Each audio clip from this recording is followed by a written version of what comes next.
me, Mamisi Nyamiche Thompson. Coming up, interdiction of 3 top police officers suspended. We'll pick some legal views on this development. And Kwewu West Municipality records swine flu outbreak with 1 pig farmer losing almost 600 pigs. We'll hear from veterinary officers in the municipality who are assuring of proper containment of the disease.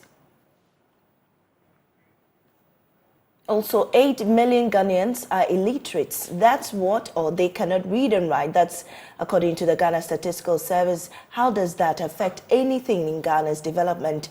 We'll hear the thoughts of the development experts. We have details of these business in this edition. Please stay with us.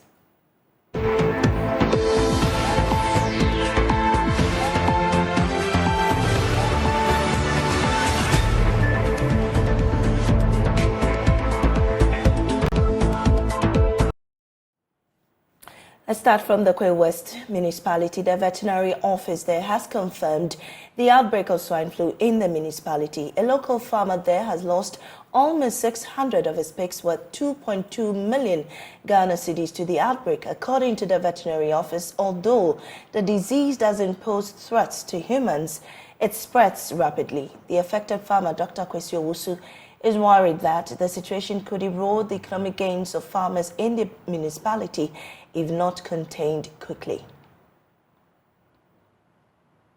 We have some issues in our farms, and after a test was carried out in Accra, they find out that swine fever, African swine fever, this is the case that we have here. Up to date, we have over 530 pigs and piglets that have already died. Now we have only 20 piglets left in the farm. Now I don't know what to do. All what I'm trying to do is to wait until the system will be clear up. I think the doctors have been coming here, the vets are here, and the directors are here. So we are waiting for them to tell us the way forward. Yes, I don't want to give up because, you know, I know that so many people have been going through such a situation. But me, you know, I'll continue. Only if I get some support from various places. I know that will help me to continue the farmers. Now, when you look at the pig industry in Ghana, we lack a lot of meat. So if I give up, it will be difficult. So I cannot give up. The money right now, I can calculate that if I sell them, even each one, if I sell each one for even 3,000 or 2,500, I have lost more than 2.5 or 2.2 million Ghana cedis. The Municipal Veterinary Director, Dr. Mark Owusu, is advising farmers to report any symptoms for swift action. We've recorded the African swine fever outbreak on the 28th of August. So we are still on it. In the district, now we are at Akwabwa Farms, and we've lost more than 500 pigs to the outbreak. The farmers, we are advising all of them to be patient and do not allow any new pig to come to your farm. Do not move your pigs. Do not sell the pigs within Kwewu West. We are organizing a seminar for the farmers. So we put them through all the do's and don'ts. But for now, they should all calm down. The situation is under control. Consumers of pigs, yeah, the virus does not affect human beings. So consumers of pigs are safe. Yeah, just that the farms that are affected, we don't want the pig meat to go outside due to the spread. It's not infectious to human, but it spreads so quickly, and when it gets to your farm, it will clear all your pigs within weeks. So we want to stop that economic loss. Even though it's not zoonotic, we are looking out for the economic losses. Municipal Agricultural Director for Kwewu West, Francis Dagwache, says his office, in collaboration with farmers, will manage the outbreak to safeguard the livelihoods of farmers. we recorded the case of the African swine fever in Kwel West. And in fact, it's a big blow to us in the sense that our farmer, Dr. Kwesi Usu, has lost in excess of 500 pigs to this virus. Though it's not harmful, it is not zoonotic, it is something we need to manage in order to contain it.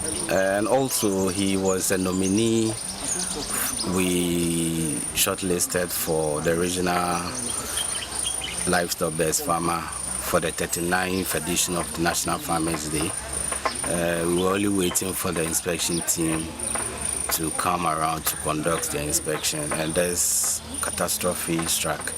So in fact, this is a deep blow to us. I want to advise all pig farmers within Kwel West that if you have pigs and you observe some unusual signs, please approach the veterinary unit of the Department of Agric. We also have our extension officers scattered all over.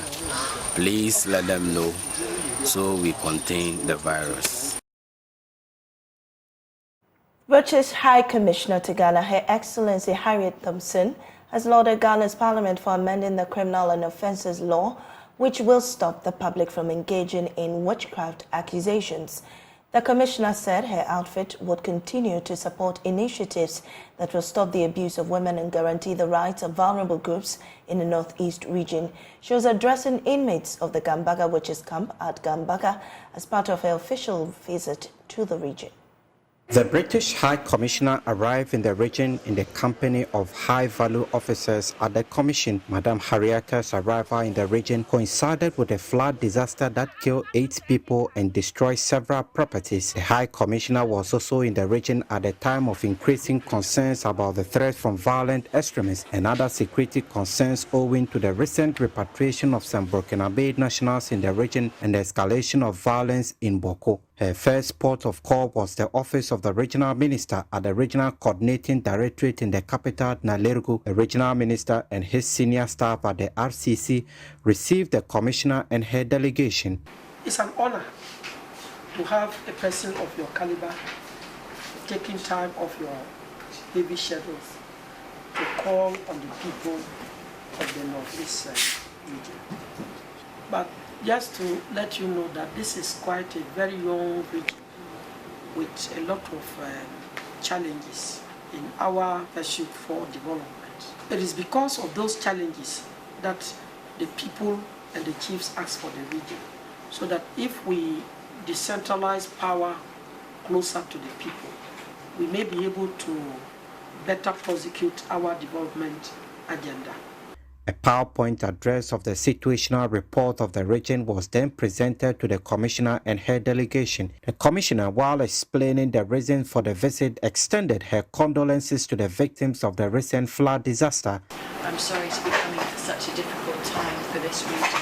My heartfelt condolences, those of my staff, my team as well, on the loss that you have experienced as a result of the recent floods, the loss of life, but also the loss of livelihoods. From the coordinating directorate, the regional minister led the High Commissioner to the palace of the traditional authority in line with the established protocols. Her Excellency, after being welcomed by the Nairi and his elders, said her visit to the region was among others to ensure maximum impact of their work across human and economic development, peace, security and stability. We recognize that the northern regions of Ghana experience more difficult, more challenging human development outcomes and less economic development than the rest of Ghana. She added that her visit was in line with her responsibilities to strengthen and move forward the relationship between Ghana and Great Britain.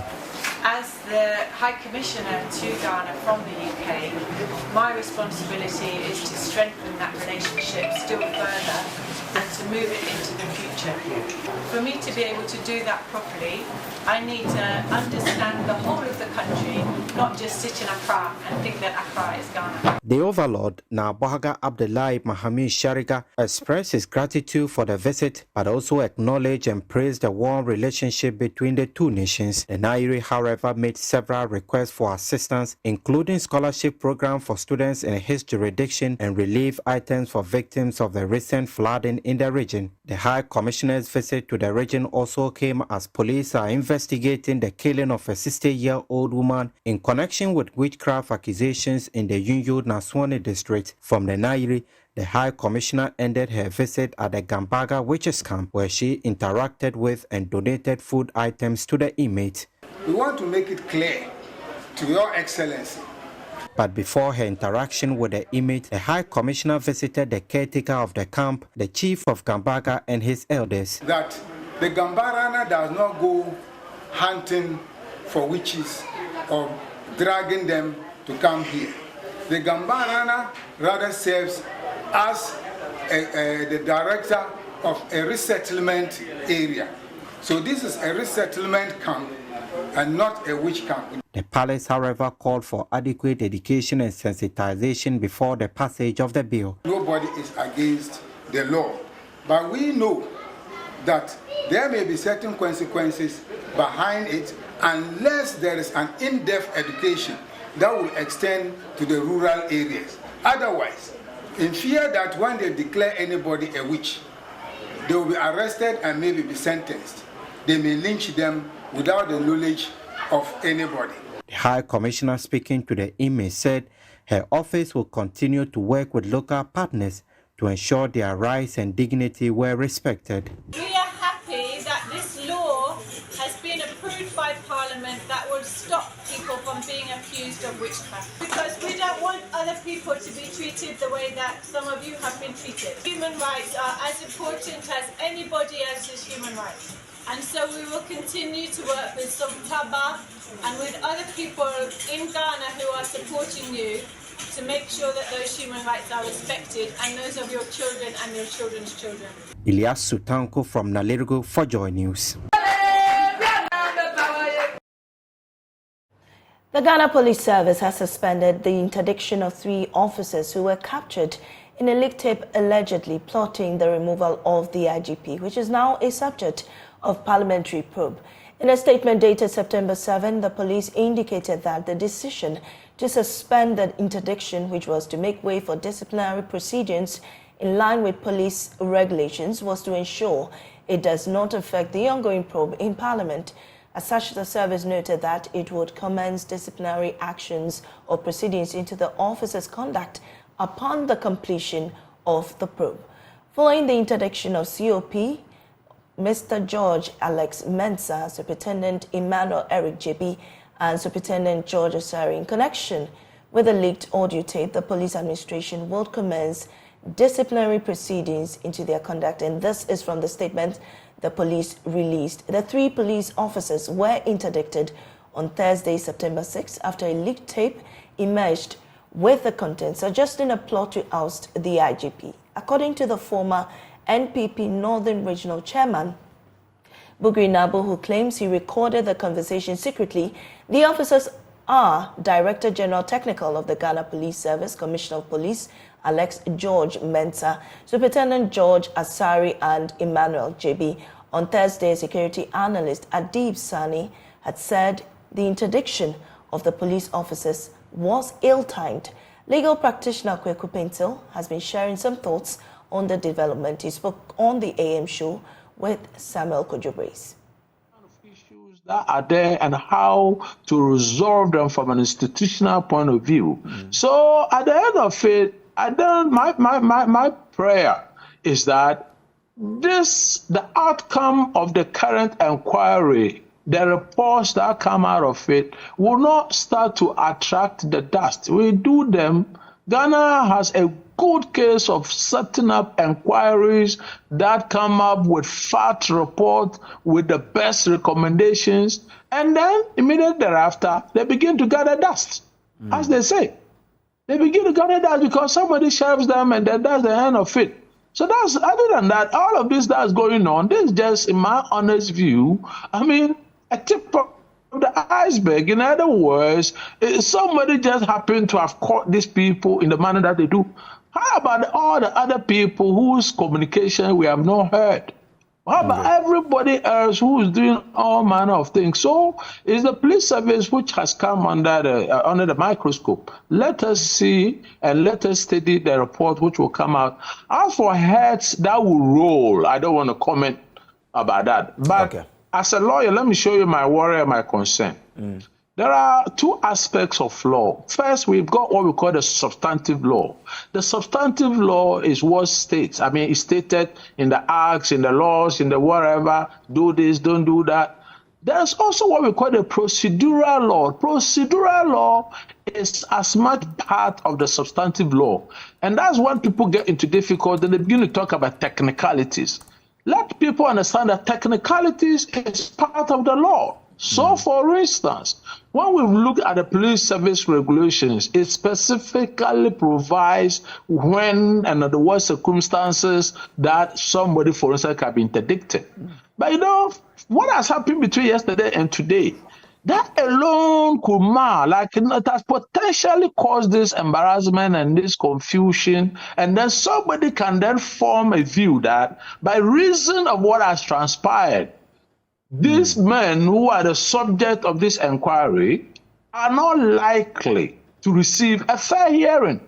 And if that one finds favor with the court of law, then what the court of law does is to question the entire proceedings. You know, these are the kind of things that people sit behind and they say, oh yes, there is this confusion. They say, no, but that is part of the law. If you conduct a hearing in a manner as to suggest that the subject of the inquiry is unlikely to receive a fair hearing, then it does not matter if he has caused blue murder. It could have been anything.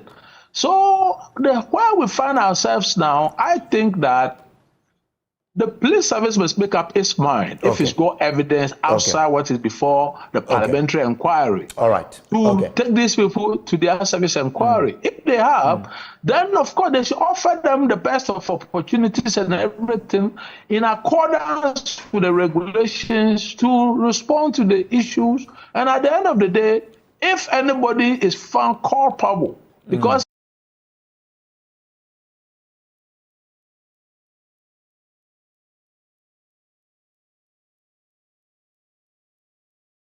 8 million Ghanaians are illiterate.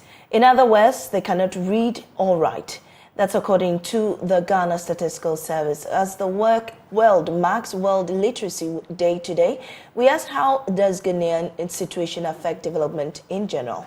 We'll have a conversation shortly, but first, here is some statistical information on illiteracy generally in Ghana.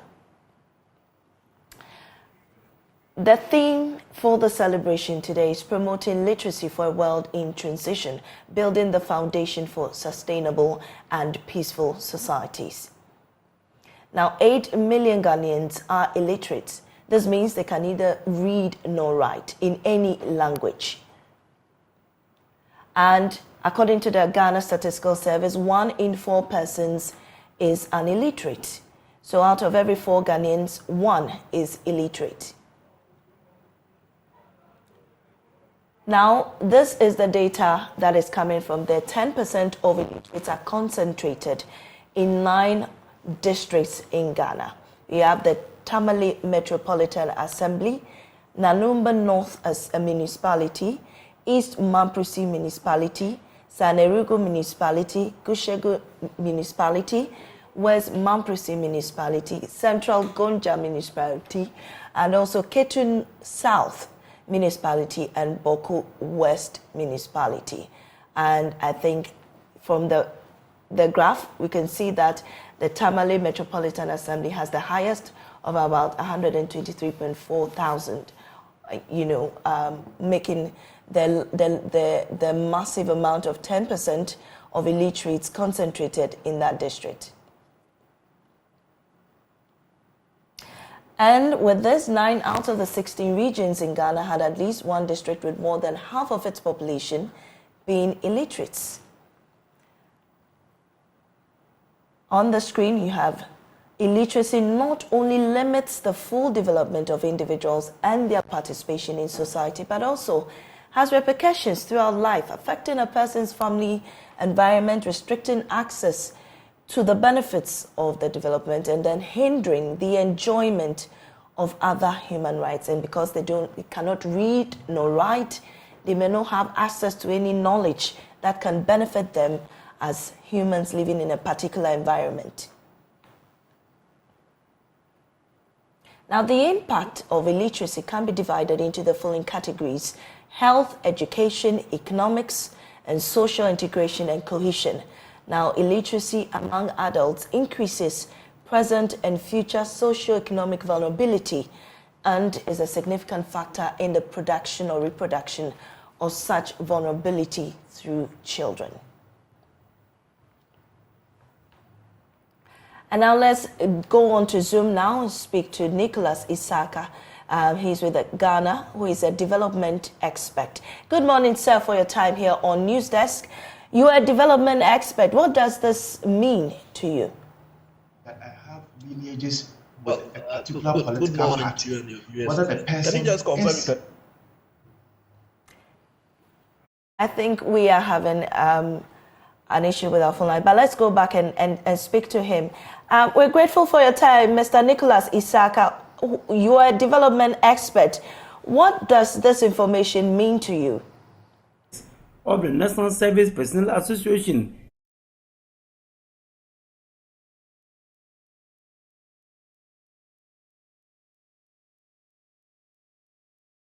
On the line. All right. Mr. Isaka, if you can hear me for a third time, I hope you can hear me this time around. What does this information from the Ghana Statistical Service mean to you? Yeah, hello. Can you confirm you can hear me, please? I can, loud and clear. Thank you. All right, thank you very much. So, I mean, quite clearly, like they've rightly pointed out, it has implications for health, for education, and for even the participation of such individuals in economic activity. And let me just share some experience from real on-the-ground work when it comes to development matters. So I have done some work in the past working with farmers, especially in northern Ghana. And there have been times when you are disseminating best farming practices, essentially to help them improve their yields.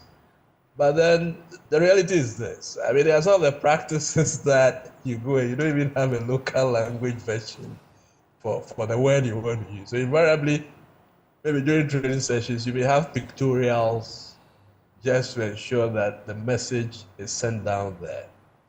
So naturally, if you have anybody who has not got that literacy, then that really limits that person's participation in economic activity. And generally, when we talk about literacy, there are three elements. There's the reading, there's the writing, and then arithmetic, very important. Addition, multiplication, subtraction. So once again, from my experience, you are working with people, they could be traders, they could be farmers, they don't know how to count money. How do they actively participate in economic activity? That becomes a major limitation. Then you add the new dimension of digital literacy, using mobile money and all these things, which now is very, very essential for financial inclusion. So it is a major issue. Those are the implications. What then it means is that for those people who are at the bottom of the literacy level, then essentially their quality of lives automatically will not be as much, all other things equal, than those who are fairly well literate. That is the implication. Right. Let me also add that I think as in the past as a country, I remember several years ago, there used to be the non-formal education program. Back, I think some 20 plus years ago. I really don't know what is happening to it now. Because literacy does not necessarily mean going to school. And so maybe on the policy side, with this report coming in, it's high time probably policymakers began to look at, okay, can we revive the non-formal education we used to have 20, 30 years ago to really tackle these matters? Right. And does this come as a surprise to you that out of the 8 million, the 10% are concentrated mainly in the northern regions? Well, how does this come to you? it doesn't come as a surprise to me because once again, even if you look at even BEC statistics, I come from a district, I don't want to mention the name because of embarrassment. We've been at the bottom. And this is for people who've gone through the normal schooling. So even for people going through normal schooling, BEC statistics, if you look at the last rankings, I didn't even rankings in the last 4 to 5 years, a good number of the districts that are at the bottom are from northern Ghana. So I'm not in the least surprised that this survey also shows that the bulk of the people are coming from the northern part of the country. But what could be accounting for this, and what can be done about it? Well, I think it's some of these matters also bother that there's some economic angle to it. But let's face it, if you're at a certain level of income level, you can on your own educate yourself. You and I, for instance, are at a certain level that we can afford smartphones and of course educate ourselves. We can also go online and learn a lot of things. But literacy and income levels, there's a correlation. So if somebody is at the bottom there, it's a bit difficult. The other thing to note also is that let's note that even in the normal education system, the best schools, especially at the pre-secondary level, are private. We all know that. It's only when you get into the senior high school that we still have public schools doing fairly well compared to the private schools. So once again, when you go to northern Ghana, people are at the income levels where they cannot afford private schools. Because generally all the statistics show that the poverty levels are higher in northern Ghana and also in some parts of the central region, especially along the coast. So there's a correlation between your level of literacy and also your poverty level or your income level. There's a correlation between the two. And I was asking what can be done about it at this time so that the numbers can at least be reduced in these areas. Well, two things.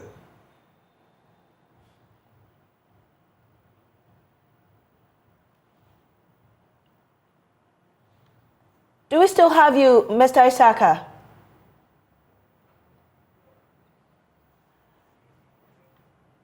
Unfortunately, we have a bad connection to Mr. Nicholas Isaka, who is a development expert. But as you heard from him, this is not surprising that 8 million... I'm hearing he's back on the line. Mr. Isaka, can you hear me? Yes, can you hear me, please? Great. You were finishing your last statement. Yeah, so development programs are doing their bit. I think what is missing is the public sector side, it's the government side. And it's a question of putting money, investing into these things. Of course, we all know where we are now with the IMF, so that might be a challenge for now. But development workers, development programs funded by donors are doing quite a lot there. But quite clearly, this report shows that that is not sufficient. So it's left for government to put in additional resources. But you and I know that the money is not there for now. So probably in the interim, we may have to live with this for a while until our finances as a country improve, and then we can afford to put money into these matters.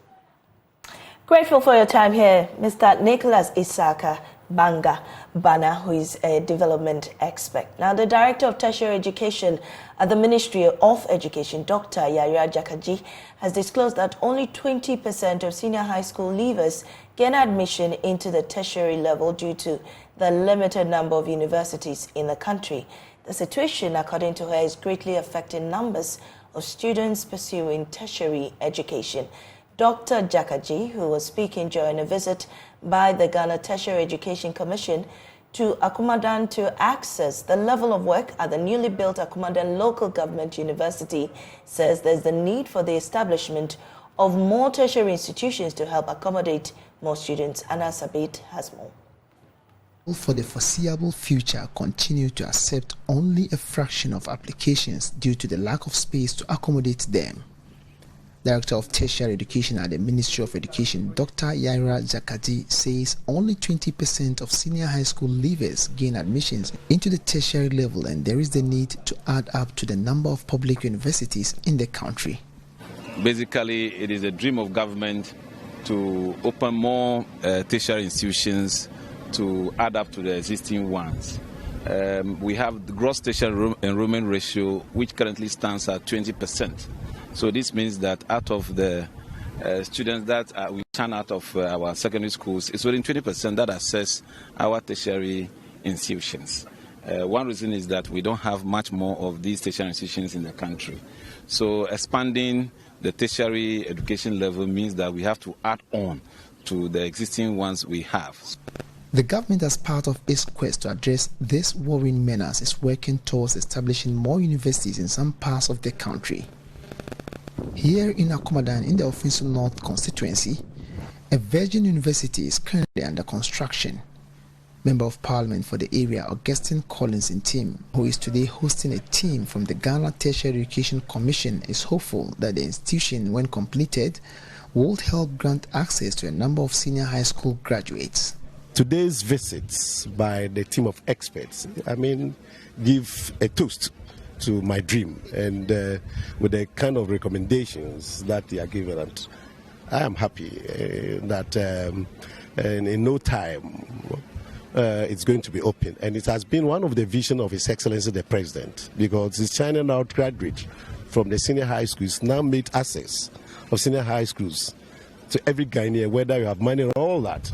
The next step is how to be able to contain them, give them the training up to the university level. And this university is also going to offer a potential access to a number of students to be able to at least to also get access to training.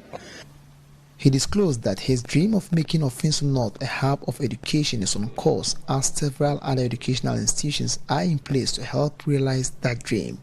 Indeed, my thinking and vision is to have in the future Ofinsu North becoming one of the hub of education, a citadel of training and all that. So over the years, I've lobbied Parliament and my office to bring a lot of such institutions. We have the starting from the Technical Institute, we have one in Kinkers, we have one in Akomadan, and then we have the National Training Center for the National Ambulance. Mr. Collins Augustine Ntim further revealed that the establishment of the Akomadan University of Local Government and Development would, amongst other things, boost the economy of the area, thereby providing jobs to the people. Beyond having this school, there's a thinking behind that. It's going to open up the economy of the place, in terms of jobs. In terms of jobs, imagine one day it opens and about 10,000 people come into this. It's going to have a huge impact. Dr. Yaira Jakadi, who was impressed at the level of work done, revealed that the facility would meet the Commission's assessment of being a fully fledged university. For now, I think with a few additions that we have suggested to be added, to be amended, we are sure that once it's done, this place can be converted to a full-fledged university. Reporting for JoyNews, Anas Sabit. Some parents are raising red flags over the dangers posed by stalled 12-unit classroom block project to their children at St. Augustine Basic School in Nungwa. Due to limited space at the school with a population of 500, junior high students are being accommodated on a Presbyterian school compound elsewhere. A vehicle recently knocked down two of the school children crossing the busy Akranunga Road in search of a toilet facility. Tema correspondent Kwame Yanka has the rest of the story.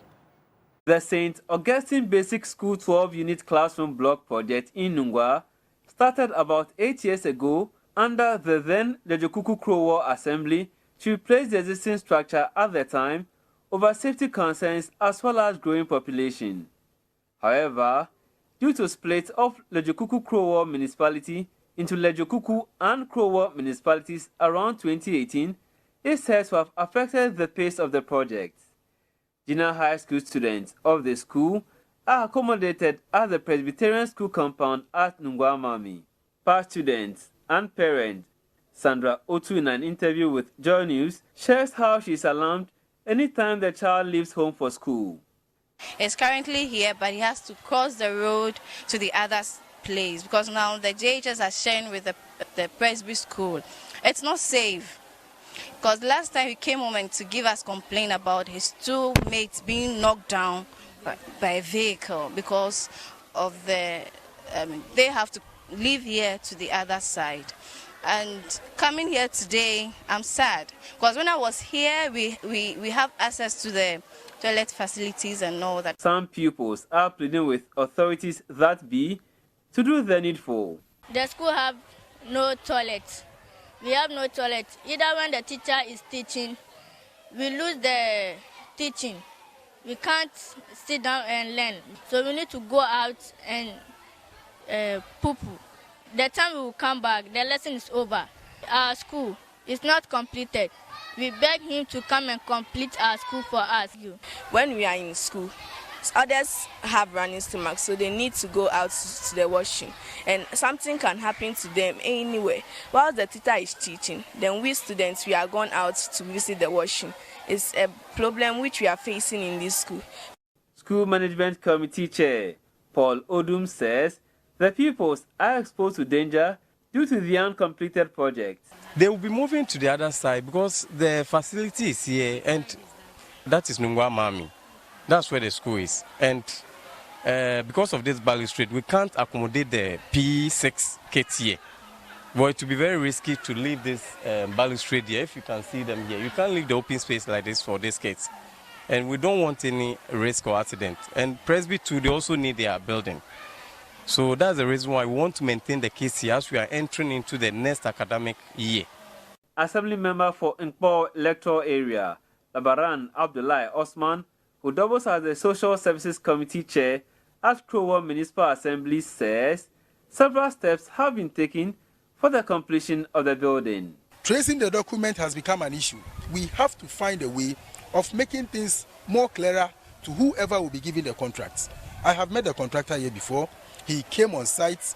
The headmistress and the neighbors of the community can attest to the fact that work has been ongoing and he has to raise a certificate for ratification and payment. But even in that course, as parents and as an assemblyman, that I also belong to the PTA, we assessed the situation. Those that we think we can start, we put in an effort.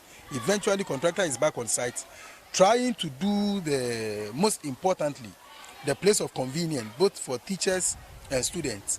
Municipal Chief Executive for Krowo, Joshua Nibote, says his outfit is working on completing the school despite challenges with funds. It was very bad when I came, but I invested about almost 600,000 Ghana cedis into that project. It's a huge project, as you said.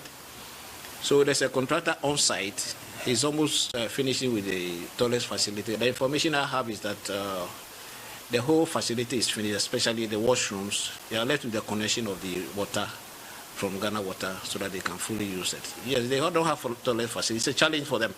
But at times, the church close by give them access to use it. So, St. Augustine has been a project that has been on my table for a very long time. Because I'm passionate about school and the children who are ours to really educate and really feed and see them develop to leaders, you understand? So that is it about St. Augustine's. I will not give you timelines, but I'll speak to you. We have to get some funds for the contractor to really fasten up the job that he's doing so that we get it complete.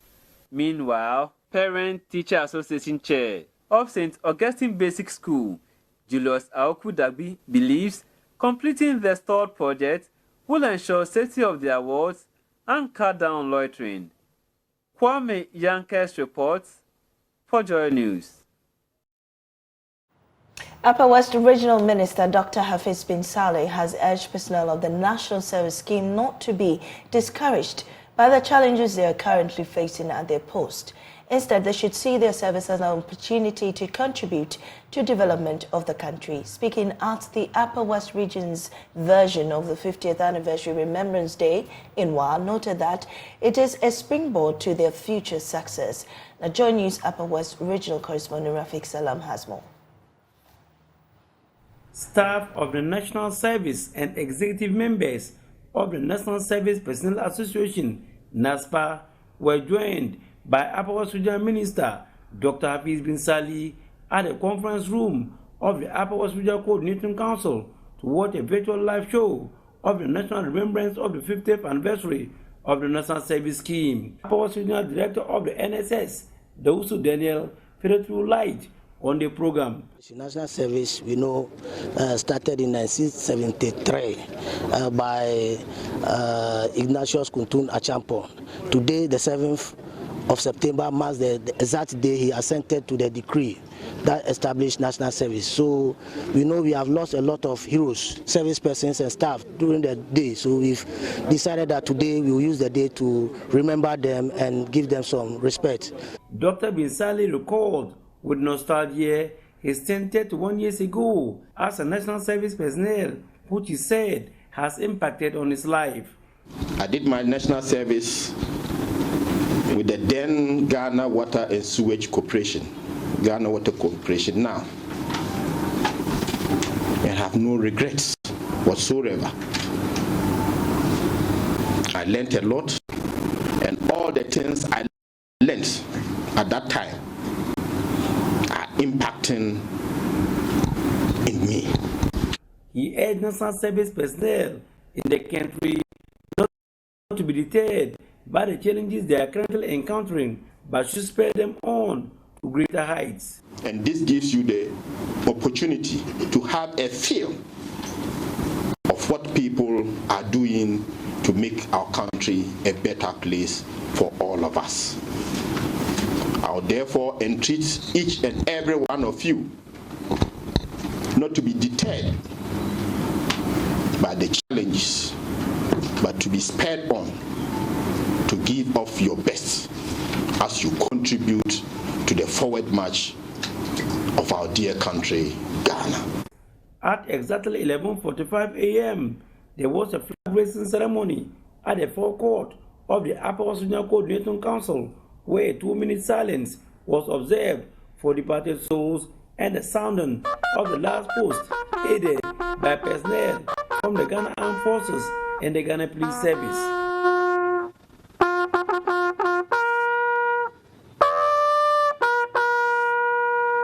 Some executives of NASPA shared their thoughts about the day.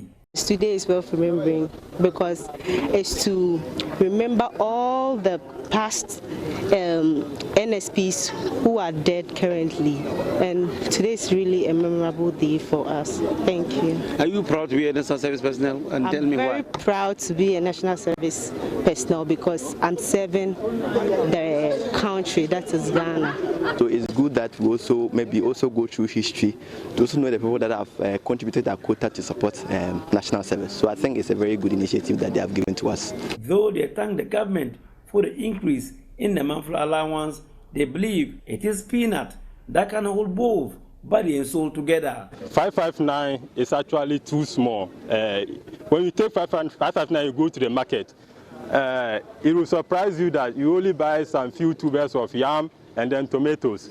So it will be good they actually increase it. We heard they've increased it to 715, but then also the 715 have not come yet.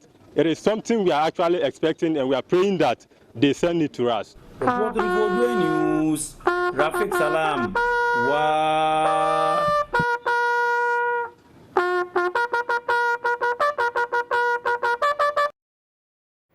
You're still watching Joy News Desk. There's more news coming up in business right after this break.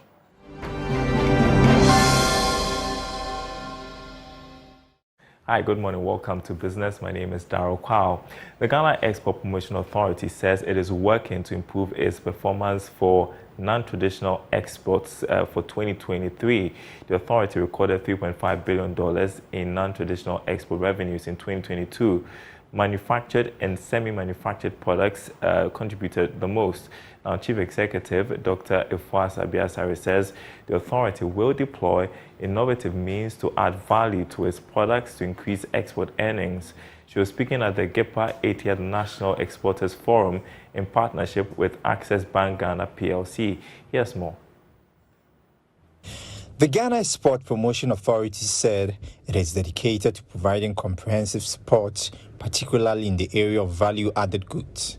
Dr. Ifwa Sabia Sari said her outfit will bolster human capacity through the GEPA Export School in Accra. GEPA has collaborated with key stakeholders such as the Ghana Standard Authority, the Food and Drugs Authority, Ghana Exim Bank, Association of Ghana Industries, the Plant Protection and Regulatory Services Department of the Ministry of Food and Agriculture, as well as research institutions, private sector entities, government organizations, and foreign missions.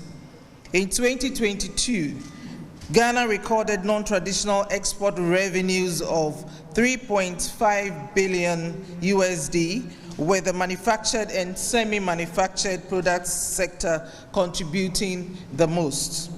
This result highlights GEPA's dedication to enhancing exporters' capacities, fostering global competitiveness, exchange flows, and foreign exchange flows to bolster the local economy. Trade Minister Katie Hammond pledged supporting exporters in Ghana. Let us see ourselves working together as partners in the growth and development of the economy of the country. You cannot be unaware of trade and the transformative impact it can have on economies, especially those in emerging markets. Executive Director Wholesale Banking at Access Bank Ghana PLC, James Bruce, explained various initiatives Access Bank is embarking on to support exporters. Facilitating payments, also checking on your counterparties that you are looking to export to be sure that they have the capacity to pay for the goods and services you are getting. Obviously, we would finance that side of the trade as well and see how best we can finance this side of the trade. Now, why do we want to do this? We've started a journey with SME capacity building, together with UNIDO, together with GIZ, to give skills to prepare the SMEs to be ready to be able to move to the next level. The forum was under the theme, Growing Ghana's Export Capacity, Catalyst for Economic Growth. In other news, Odotobri Rural Bank in the Ashanti region is enhancing operations in its catchment area to improve banking in the target market. Aside from increasing the bank's branches, new products are being rolled out to achieve set targets. Board Chairman Dr. Kweku Mensah-Bonsu explains the bank's objective is in line with the government's financial inclusion agenda. Nanaya Ojima was at the commissioning of the 14th branch of the bank in the Ashanti region. Financial inclusion contributes to economic growth by stimulating entrepreneurship and increasing savings. Despite enhanced financial education, the majority of Ghana's population remains unbanked, largely due to inaccessibility. This has limited financing for most small and medium-scale enterprises in the country. Board Chairman for Odotobri Rural Bank, Dr. Kweku Mensah-Bonsu, says roping more people into banking will drive development. In Kumasi, we have about 9 branches, and that is strategically placed so that people from different areas, you don't need to go very far to get to Odotobri Rural Bank. Yes, with the way things are going and business is picking up gradually, there's a possibility that we would open new branches, depending on how we see the areas that we want to go into. You know, there are areas that have potential. So we are going to explore all these things and find out where we should put our money. The bank commissioned its 14th branch at Tutuka in Obuasi municipality. In 2022, the Odotobri Rural Bank increased profit margin from 4.1 million cedis to 4.6 million cedis, mainly driven by business at the only branch at Obuasi. Abraham Kofi is Chief Executive Officer. Management and the board thought it wise that as the customer base of the bank keeps on increasing, it was imperative for us to make such an expansion. So we started doing feasibility studies, ensuring due processes, and also obtaining Bank of Ghana's approval. So today what we are all witnessing, that is the commissioning of Tutuka branch, is an attempt to expand the bank's operational coverage and also to support the government of Ghana financial inclusion agenda. For Joy Business, Nana Yaujima reporting. And that's it for this segment. The news continues after this break.